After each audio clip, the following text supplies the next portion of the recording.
Kilimanjaro. The name in Swahili means shining mountain. At almost 20,000 feet, it rises above the clouds. Kilimanjaro is the highest freestanding mountain and one of the tallest volcanoes in the world. It supports a surprising variety of environments, from lush tropical rainforests to frigid polar-like glaciers. But in recent years, the glaciers which surround the summit have been shrinking. In the last century, 80% of them have disappeared.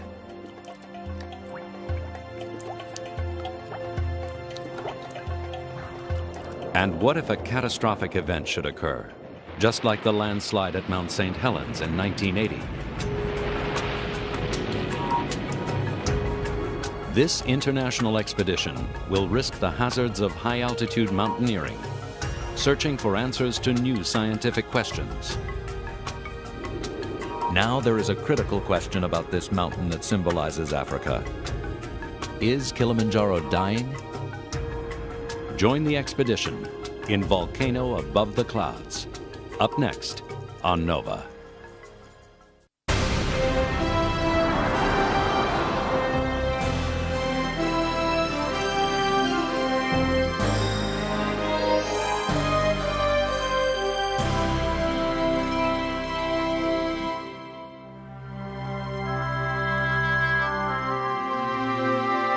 Major funding for Nova is provided by the Park Foundation, dedicated to education and quality television.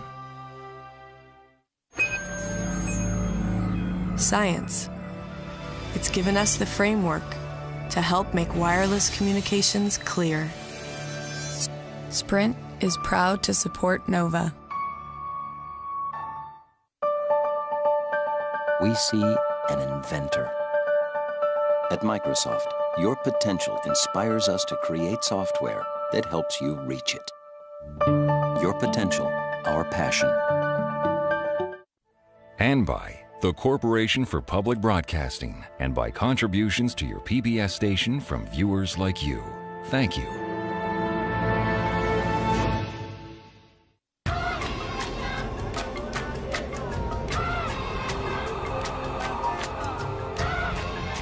An island in the sky, the highest mountain in Africa, Kilimanjaro. 40 miles wide, covering an area 50 times the size of Manhattan, its massive flanks create their own microclimate. The water which flows off Kilimanjaro is vital to the mountain's varied plant life.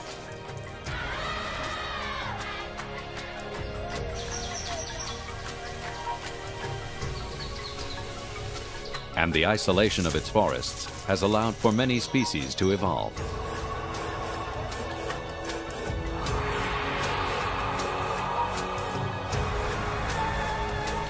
It's a paradise, especially for those who want to study its unusual environments.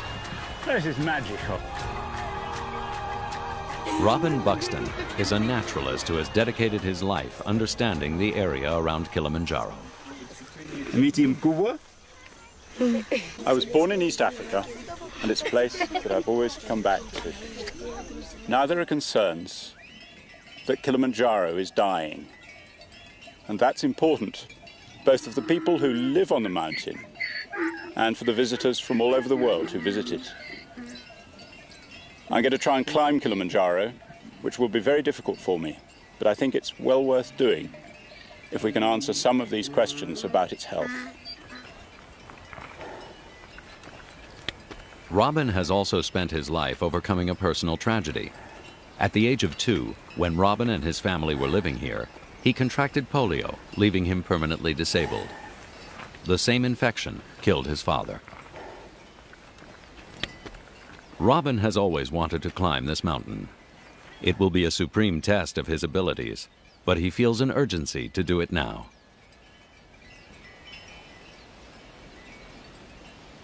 When the first European travelers came to this part of East Africa, they were astonished to discover that high above the plains rose a mountain. So astonished that at first they were unsure whether the snow on its top was really cloud cover. Kilimanjaro is so big that it creates its own weather system. And the clouds, which often cover the mountain, provide rainfall for the many Tanzanians who live nearby.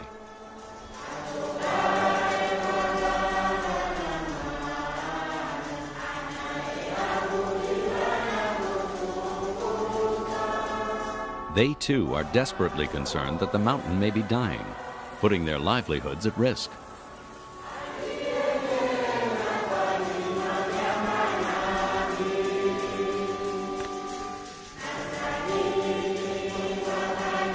Robin is meeting an old Tanzanian friend, Michael Ngatalue, a park ranger and naturalist who has been with him on previous expeditions, but has never climbed Kilimanjaro. Hi, Michael. Hi, Robin. It's very, very good to see you. Me too. Yeah? How are you? I'm well, thank you. How are you? I'm okay. And your family? They are all fine. They're all fine? Yes. Excellent. Yes. For Michael, as for Robin, this will be an adventure. Africa's eastern tip is scarred by the Great Rift, a fracture zone running from north to south. Along the fault lines lie volcanoes, small and large. But in Tanzania, the biggest dwarfs them all, Kilimanjaro. The climb is a hard one. Only a third of those who set off for the summit ever manage to reach it.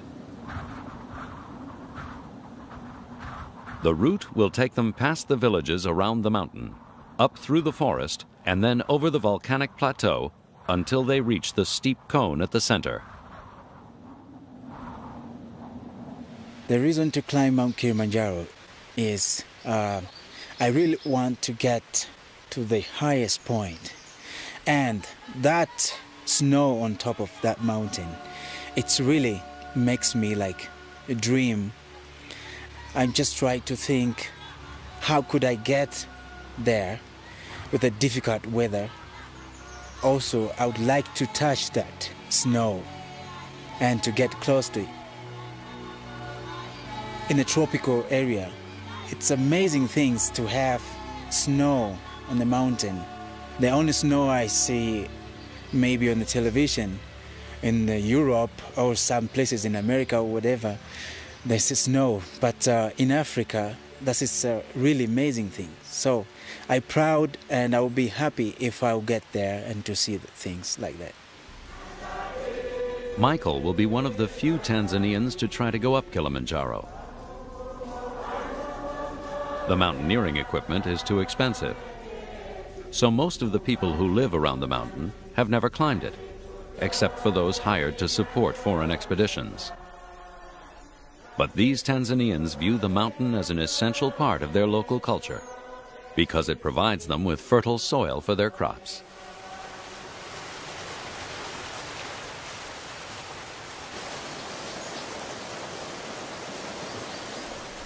So, your daughter is Edita. Yes. What does she like to do? She likes sports, writing, Yeah? and reading. Why she don't know. Yes. But she pretends, yeah. Great. And she's very talkative. Very, very. The local Tanzanians have developed what they call the tree farming system, where huge trees provide shade for the crops growing below. I'm used to farming systems where Yeah. there's one crop, and here we've got trees to give shade, we've got bananas, we've got these yams, we've got coffee. Yeah. Why do we have such a complicated way of growing crops?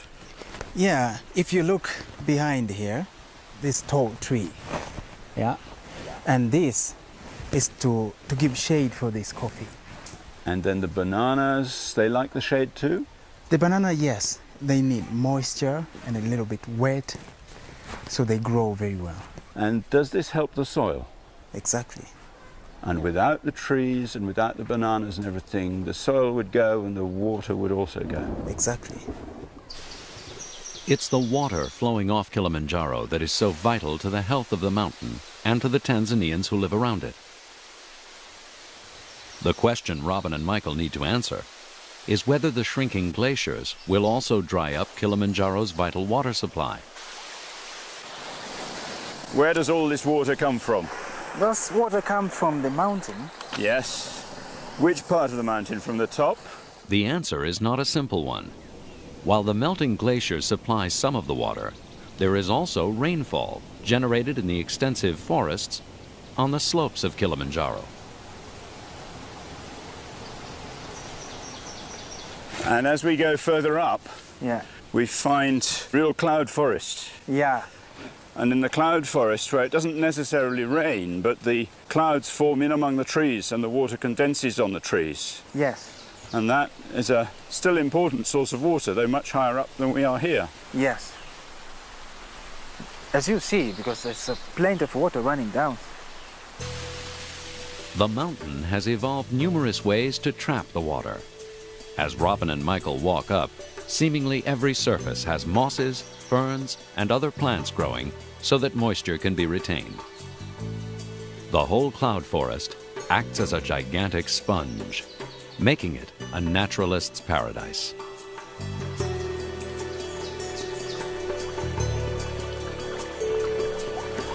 This is magical.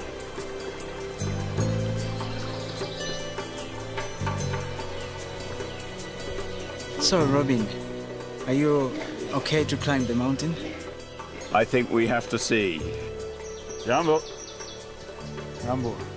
I don't feel very confident at all. Why? Because it's very, very high. It's a very long walk. But I think we must try to do it, mustn't we? Whoop. The things which will become very hard for Robin to work up. It's a little bit mud and sleepy because he tends to use a lot of energy to go a little bit higher up. It's really hard work for him. By the way, I think he could manage to do it, no matter it's hard or whatever. As Robin and Michael get higher and higher up in the cloud forest, they begin to see some of the plants that have made Kilimanjaro so famous. Because the mountain is so isolated, it has evolved many of its own species. Indeed, it's said that there are more species unique to Kilimanjaro than there are to some entire countries. Kilimanjaro is sometimes described as an island in the sky because it has evolved its own unique ecosystem, which may now be at risk.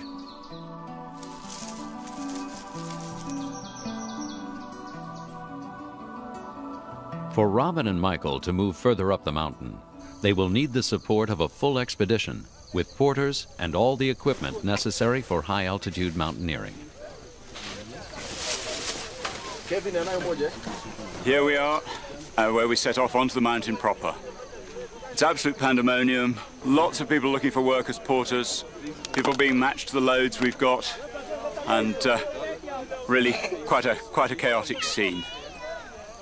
The vehicles have had trouble bringing the kit to this point, stuck in the mud and things like that, so we're a lot later setting off than we'd hoped to be. It's going to be a bit of a saga getting to camp before it's dark. Joining Robin and Michael is German geologist Volker Lorenz, a world expert on volcanoes. Exactly. We're in a position now, all these three boxes and these 6. Another geologist, Kevin Doherty, already knows the mountain well and is the team's leader. So these are all They must carry all the normal supplies, plus the extra film equipment. That means a total of 50 porters will be needed for the early stages of the climb. Which is probably quite a good thing, though, getting it. It's going to be a tough trip for everyone. The Tanzanians all come from the lowland area around the mountain, so they are not acclimatized to high-altitude living.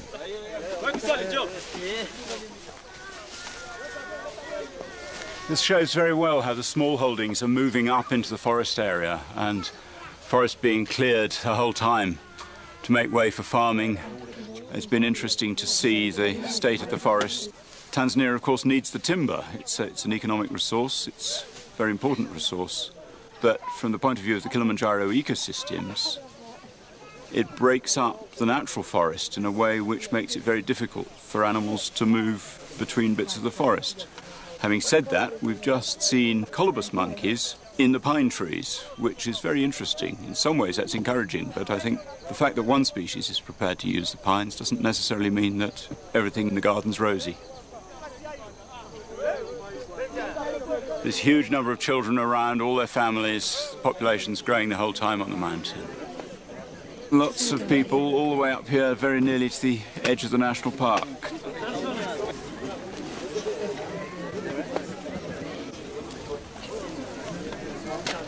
It's always exciting, this point, and feeling that we're really starting the top part of an expedition and get to the high ground. You'll probably hear me get breathless because we're here at about 9,000 feet and breathing starts to get a bit more difficult, the air's thin.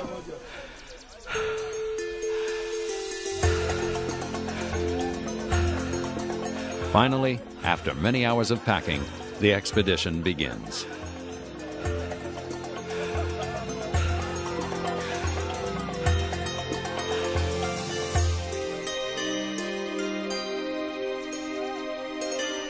After 2 days of climbing, the team is above the trees and are now at the same elevation as the clouds.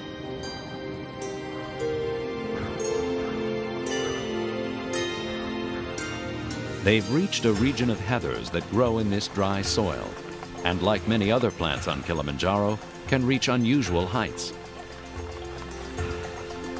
For Volker Lorenz, this is his first sight of the volcanic craters that cover Kilimanjaro. For Kilimanjaro is not just one volcano, but 3.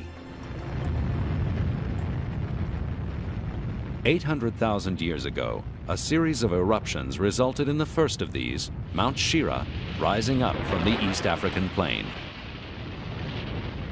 Then another giant volcano formed to the east, Mawenzi. Finally, only 300,000 years ago, a volcano called Kibo erupted between these 2 peaks, climbing on the shoulders of the 2 existing giants to become one of the tallest volcanoes in the world. However, the craters have since eroded, especially that of Shira, the oldest, which the team is now crossing.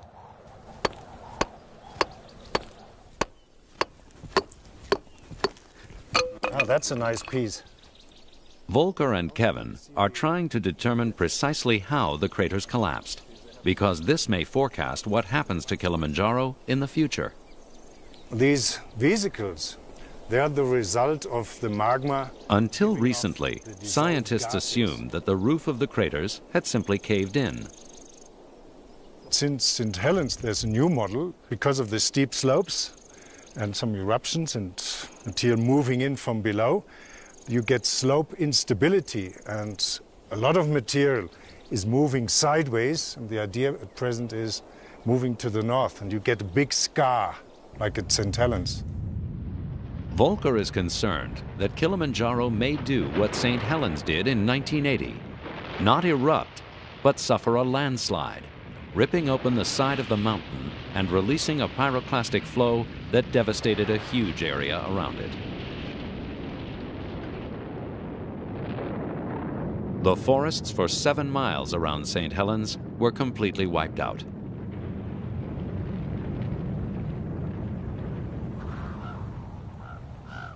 Looking at Kibo, the main summit of Kilimanjaro, Volker and Kevin can see that the rim had collapsed at one point in time from just such a landslide. Could a more serious one happen? And would it release the magma from deep below the surface?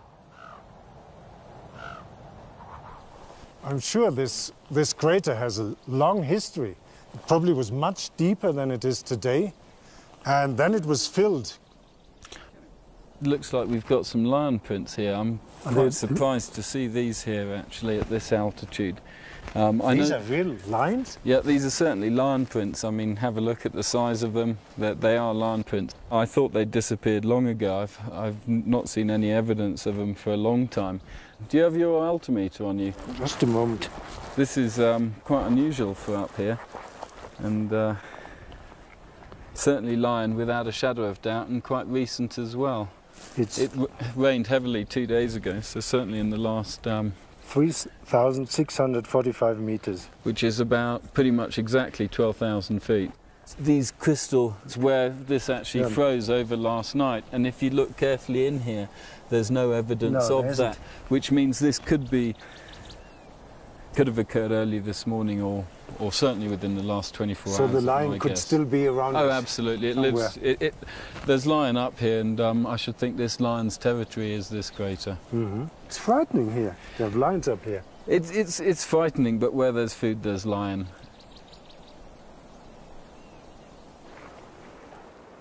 Robin is lagging behind the others. The strain of crossing the great volcanic crater of Shira is beginning to show.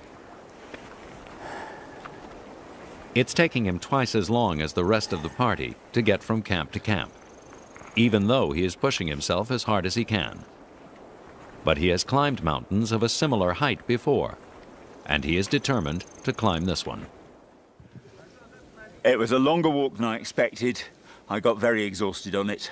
We've come up apparently only 1,000 feet from where we camped last night, but it felt like an awful lot more than that, and I was really cold when I got in my tent, so got in the puffer jacket and the sleeping bag, and I'm warming up now, but I feel a lot better. Mild sickness, threw something out of the system, and that often helps to clear things. So that's how I am, and it's going to be quite a recovery story overnight, I think. Arms are feeling quite sore because I've used my sticks a heck of a lot today. But we're here, and there's a wonderful sunset out there. Isn't that just gorgeous? The sun sliding down the southern slope of Meru, and orange glow spreading under the clouds to the north of there.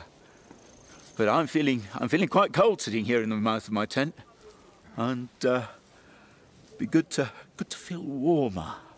So that's partly that story is just time and keeping in the sleeping bag and the puffer jacket, and partly it's steeling myself to eat something which doesn't feel at all appetizing at the moment. But that's typical of altitude, so it's just the sort of thing we have to cope with and say, well, tough, you've got to eat, man. Anybody else care for some whiskey? Prost. Cheers. Prost. Prost, Michael. At the end of the day, safety is our biggest concern, and the weather it's still continuing to be foul. So it's raining down here, but it's probably, what will it be, snowing up there? It is snowing up there because at the moment The team has a problem. They are trying to get up to the western breach, the dip in the side of the mountain caused by a landslide. But much more snow has fallen than is normal for this time of year. But the point is that the reason that we've actually come at this time of year is there should be very little snow, if any at all. Mm-hmm. I backed off last year with 4 clients off the western breach. We had the intention of going up, just with guides, up to the summit and down the Barafu route. Yeah. We're actually talking about, in much worse conditions, going up. Oh, we don't know what the conditions. We actually know what the conditions are like. We know they're worse. I've talked to people who've been up in January a few years ago, and they were saying they thought I could probably manage it, but then it was very dry. There's no snow up the route to go up. What I like to do, particularly at this point when we're climbing higher up on the mountain, is to slow the pace down and to keep moving rather than take lots of stops, and just at a very, very slow pace to enable us to acclimatise as we're moving. I'm actually inclined to get Robin up before the rest of us, if that's okay with you. 5:30 for Robin as a time to wake up, and preferably leaving. I better miss dinner and go to bed then, Kev. Yeah.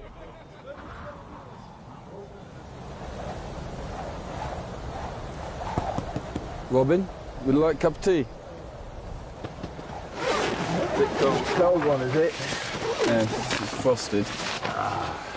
There you go. That'll bring life to the system. That's brilliant. Do you have a headache? Feel fine? No headache. Excellent, excellent.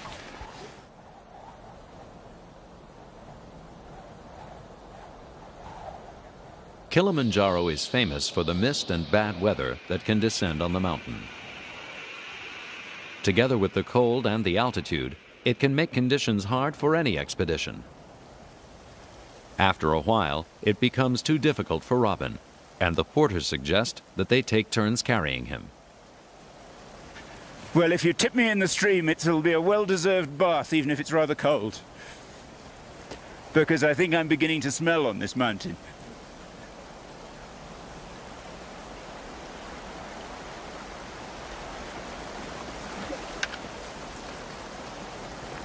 Man seemed to enjoy it as much as I think I did, which is he's one of our real stalwarts, obviously, and great credit to him for saying that that was the easiest way to get me down there, because I think that could have taken me 2 hours to walk down that scree slope quite easily. And with this mist and cloud and being able to see 20 yards sometimes, it's been rather depressing at times, and thinking, where the hell are we?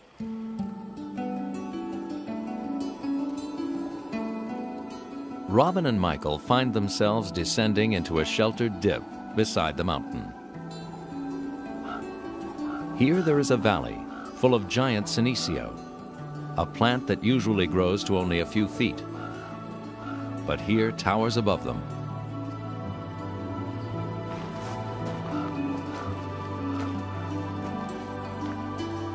It's a magical place.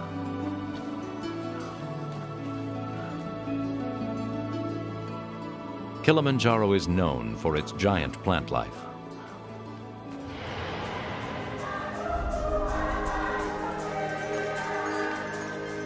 In the morning, when the skies clear, this enormous valley is revealed. It is called Barranco, and it is where the greatest concentration of Kilimanjaro's most unusual plants can be found.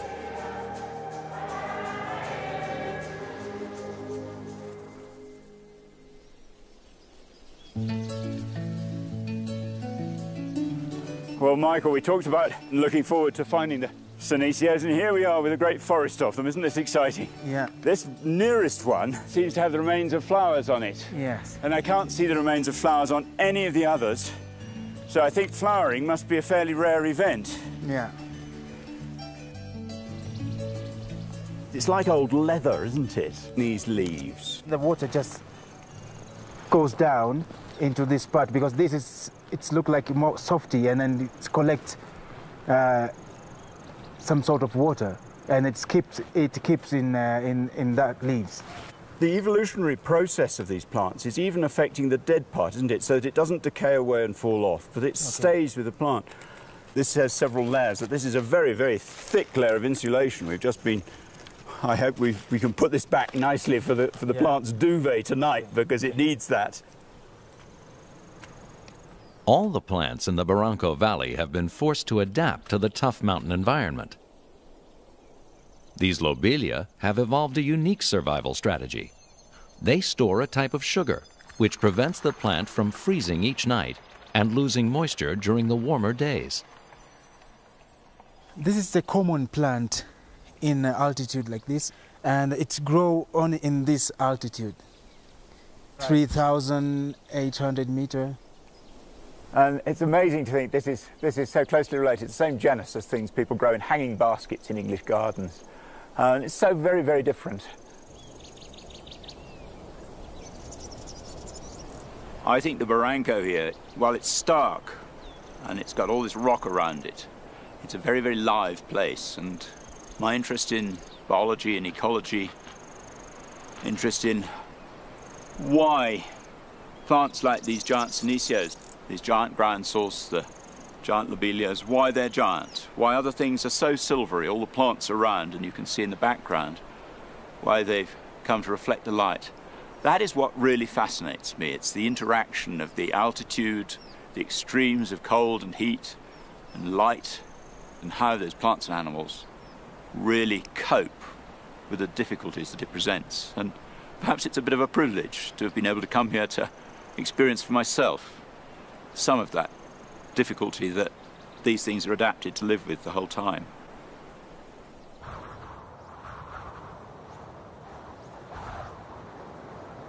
Meanwhile, the team is still concerned that there might be too much snow on the mountain. Kevin decides to send an advance party to see if the route is passable. Our biggest concern is the fact that we're taking up 25 porters up the mountain, plus about 10 of us, and around 8 guides as well. We're a big party, we're about 40 people, and it looks like there's been quite a lot of snow melt in the last few days, and with that amount of people, it's got to be safe.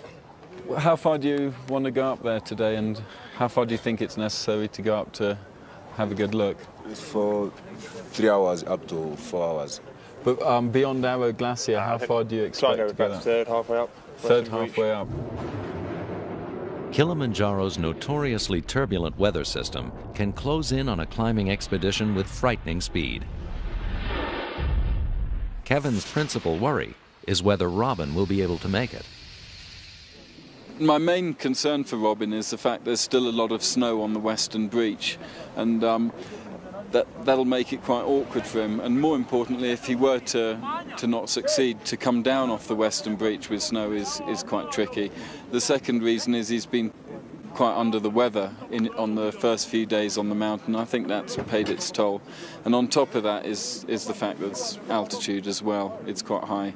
The altitude's having a bit of an impact. When the advance party returns, they report the route to the summit is just passable, although very difficult because of the heavy snow. Each individual team member must now decide whether they should go up or down. Well, we've come a long way in 7 days on the mountain, and I've decided that for me to go to the top with the amount of snow on the mountain is really asking an awful lot of myself and of the people who have to look after me in this process. So my decision is that the team goes on, and they're fit and strong, and they'll see all the things that we wanted to do. But for me, I shall walk out along this sort of contour, somewhere between 13 and 14,000 feet. One of the things in my mind is, of course, that mountains do claim lives, and Kilimanjaro is no exception there. The idea that one should go to the top at all costs is not something that's ever really appealed to me. Rock and ice are not really my environment at all, but it would be nice to claim to have done it. So it's been a bit of a twinge to come to that decision. But I think it's the right one for everybody here. The team can move much less encumbered. They can get to their objectives. They can get the questions they need to answer answered, the things they need to look at, particularly the glaciers and the top of the volcano looked at. Yes, there's a little bit of a sense of sadness that my own strength isn't good enough to say, yes, let's face the challenge. But truth is, I have a family. In fact, one of my children's on the train to school at the moment. And they come first.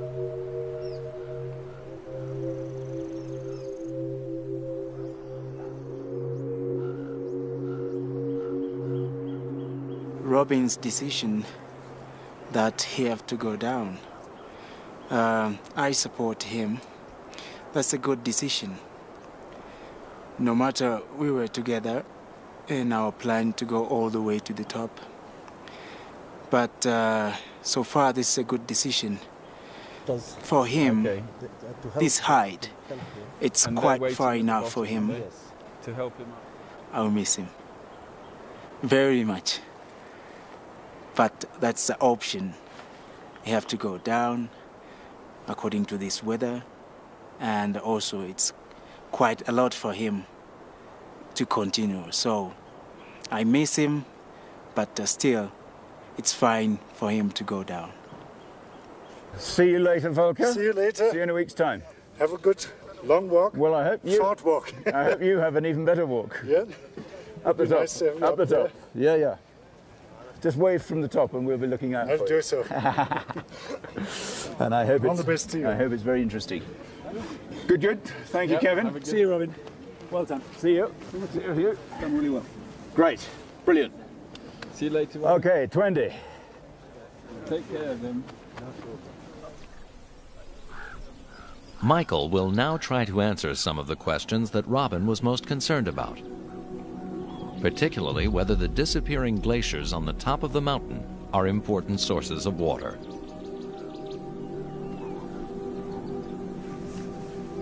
The team decides to begin their 2-day assault on the western breach.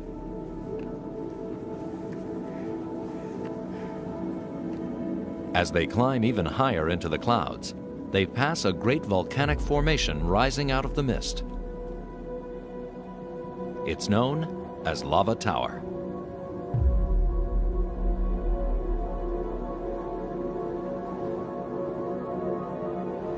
They are now approaching the snow line.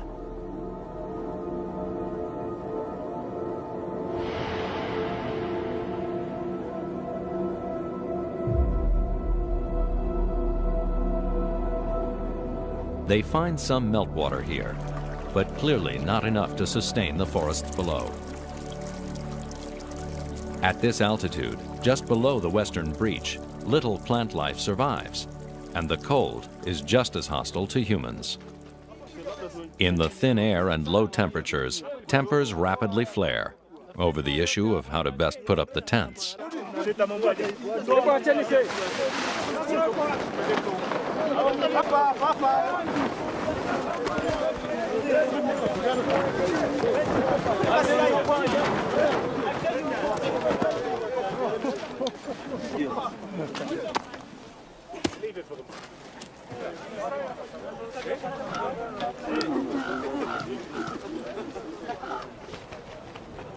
Here, where we are now, we are at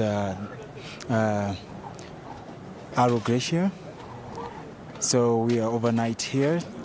It's cold, and it's difficult to tell you how many centigrade, but it's a freezing cold.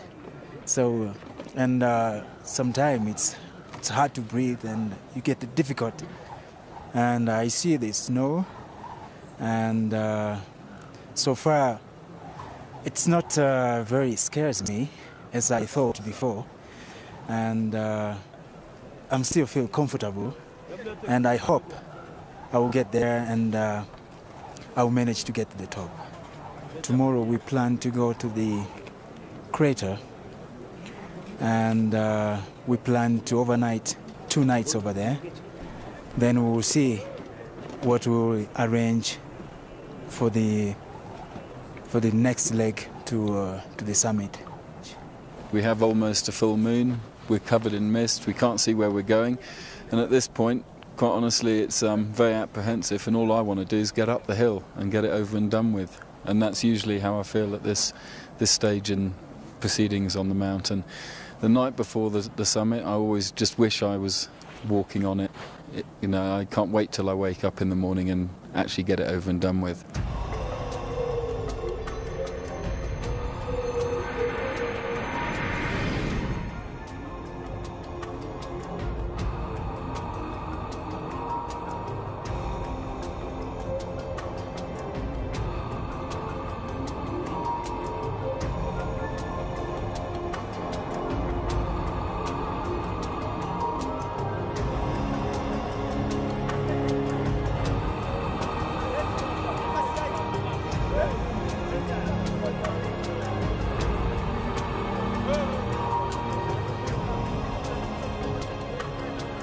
At 18,000 feet, walking up the rock face of the western breach is a phenomenal physical challenge.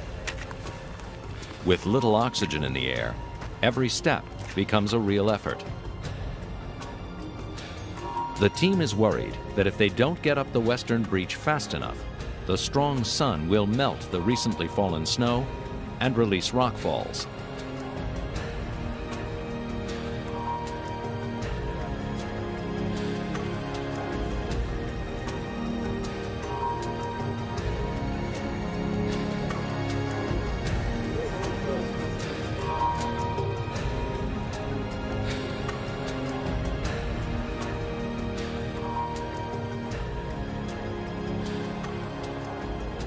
The quicker we get out of here, the better.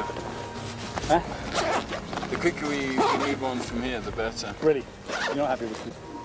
The best place to stop is like, you see this cliff on our left, some location like that, or even where this lot are, but in the rocks. So anything that comes down from the cliffs above, bounce over.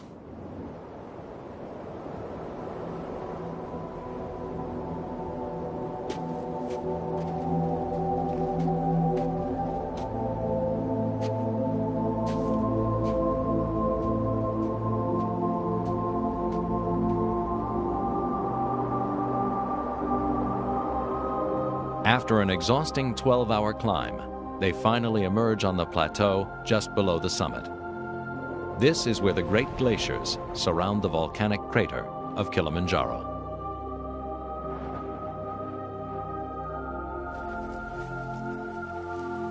Oh,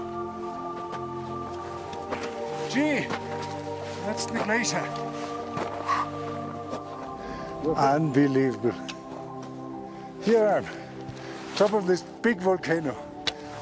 At lunchtime I almost fell asleep. So I was exhausted, I was tired. I didn't sleep too well last night. And then realizing we get closer and closer to the rim, the summit rim, I felt invigorated. I certainly would like to be down there and look into the crater. We'll go down there and have a look. Is it what you expected, Volker? Ah, it's even more. I mean, I've seen photographs of this, but to stand here and look at it, that's something different. It's more exciting. Absolutely. Can you smell the sulfur? Oh, yes. I've just had a strong whiff of it.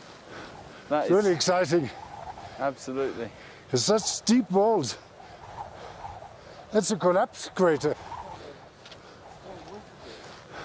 About 100 years ago, there was rumour that local people around here saw emissions coming out of here, but it's not actually been documented. I mean, this could be relatively recent. Oh yes, the rim deposits, the grey rim, which is nicely to be seen, looks very, very young. Because it's so uniform as well. Yeah. But of course, I do not know. All the indicators show that the volcano may have erupted within the last several hundred years, meaning it can still be regarded as potentially active.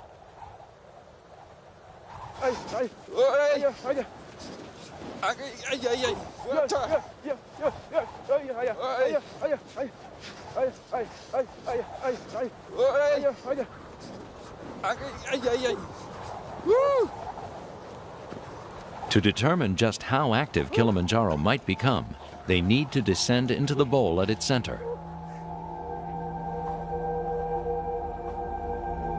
Here, in the oxygen-starved atmosphere, the heat of the crater floor and severe cold make it seem as if they are walking on the moon.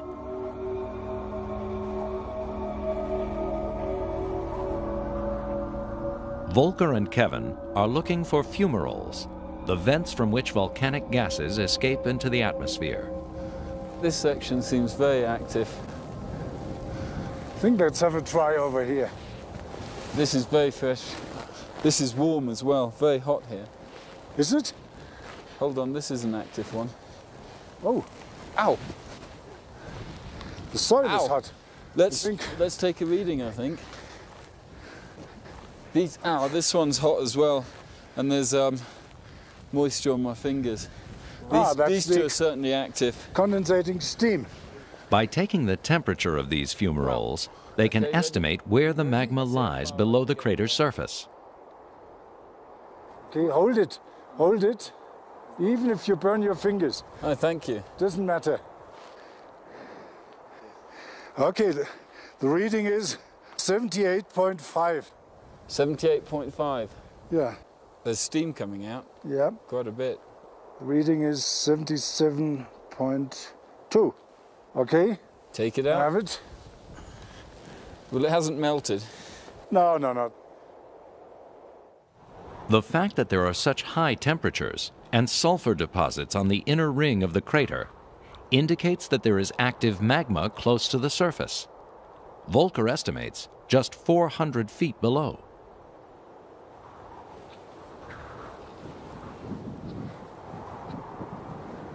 Wow. This is really something. It is, eh? It's very steep. Spectacular. I would assume something like 100 meters. Across? No, deep. Ah, sorry. I think we can actually see the bottom. Oh yes. At least 100 meters. It's a magnificent crater. Just like the side of the mountain, the crater walls here are very steep and potentially unstable, making a landslide a serious possibility. It could also expose the molten rock at the center of the volcano.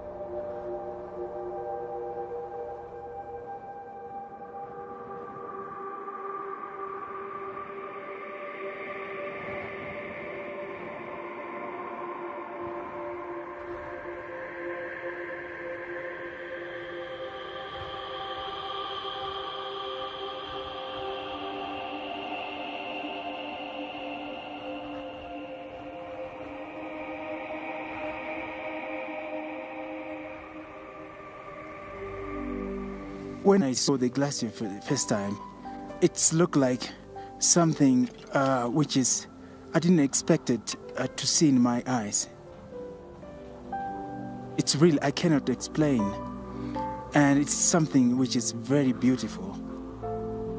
The glaciers I expected to see is just like the one I saw in the pictures, in a flat surface, but the one I see now, it's totally different. And it's really, really amazing because it's something like a tower, a big tower of the glaciers. It's the rising warm air given off by the volcano that sculpts the glaciers into such fanciful shapes. And it's atmospheric radiation that causes most of the water from the glaciers to evaporate. As Michael studies the glaciers, it's clear that they are not a major source of water for the mountain. The glaciers of Kilimanjaro are shrinking. Recent research has shown this is likely due to global warming and other causes.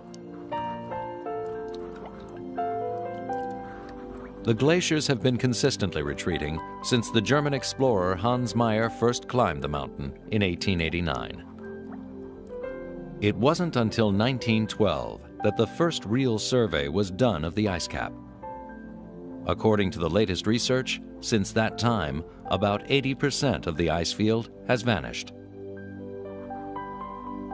And the heat from the volcano below is another factor.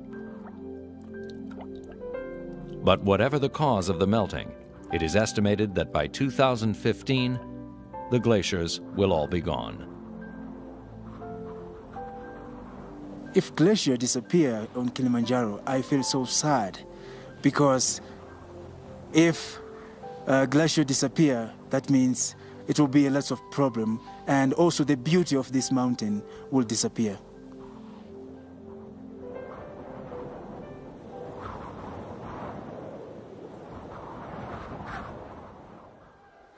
Early the next morning, the team sets off to reach the actual summit, still almost 1,000 feet above the crater plateau. This will be their last climb through the snow. The music helps me very much up here because it keeps me in a rhythm when I'm walking. Now I'm walking, I have to follow this pace, so it helps me very much.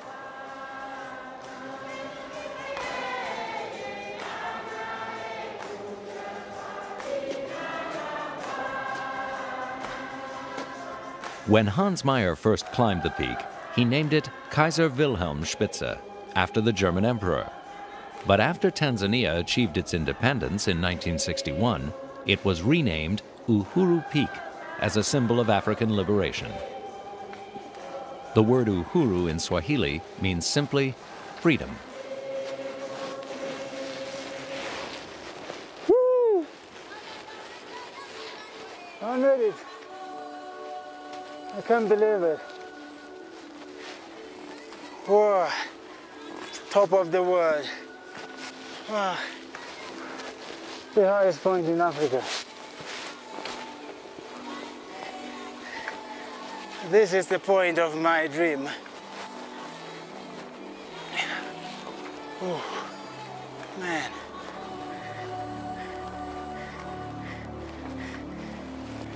Wow.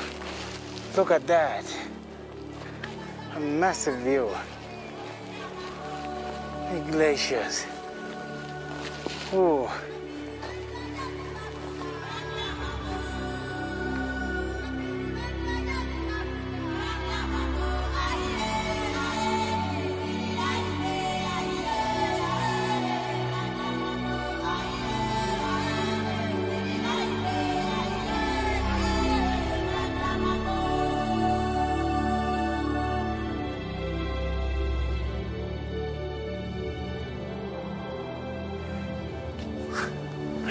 It's hard to believe. But here we are. Look at that view, eh? The top of Africa. Michael, Michael. Congratulations. Yeah, Kyle.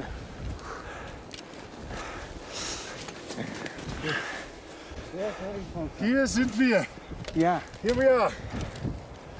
Yeah, well done, Volker. Das ist It's hard to believe. Kilimanjaro. We made it to the very Der top of Africa. größten Berg auf dem Afrika. The biggest volcano of them all. Okay. There we are, look Exactly. at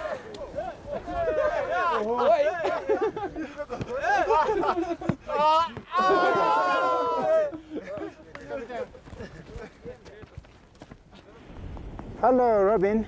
Hello, is that you, Mike? Yes, Where are you? I'm on the top now. On the top of the whole... Yes, I made it. What's it like? It's very cold up here.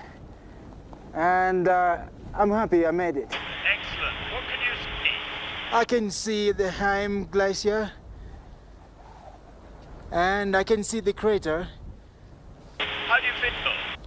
I feel okay. A little bit tired, but I'm okay. And did Volker make it with you? Yes, Volker made it too. Well, listen, maybe we can fly up and see the mountain together later. Because I think that's the only way I'm going to see it now. Okay, Take care coming down then, Michael. thank you. I hope to see you again. Bye, Robin. See you when I get there.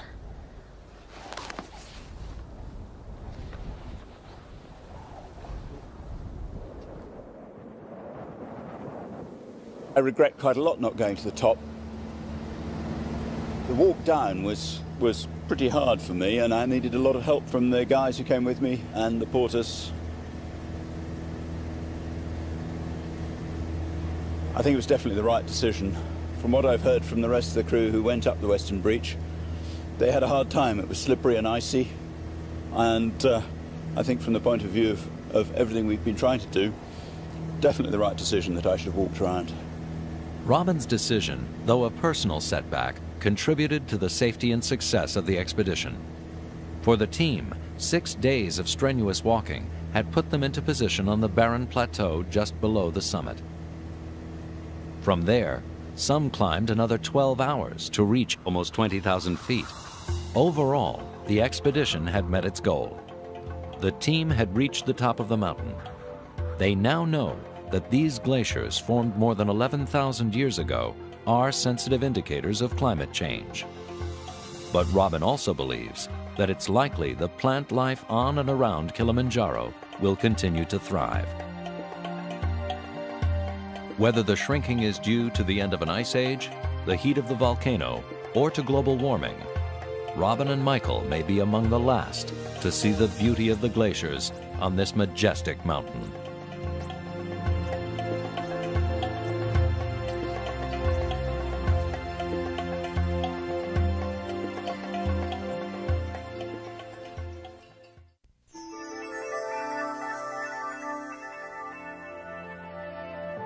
On NOVA's website, the adventure continues beyond Kilimanjaro, the African continent's tallest peak. Explore the highest mountain on each of the 7 continents at pbs.org.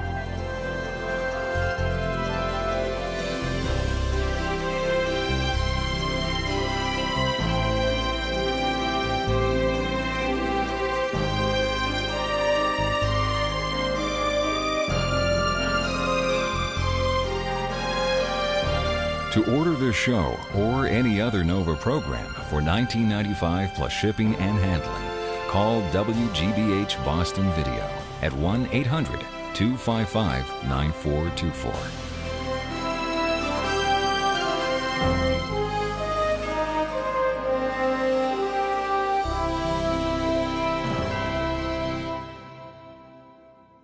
NOVA is a production of WGBH Boston.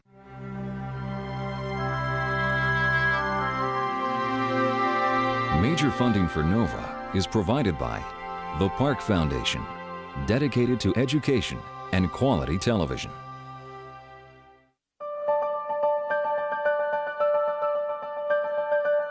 We see Teacher of the Year. We see kids reaching their potential. It's what inspires us to create software that helps you reach yours. Science. It's given us the framework to help make wireless communications clear. Sprint is proud to support NOVA. And by the Corporation for Public Broadcasting, and by contributions to your PBS station from viewers like you. Thank you.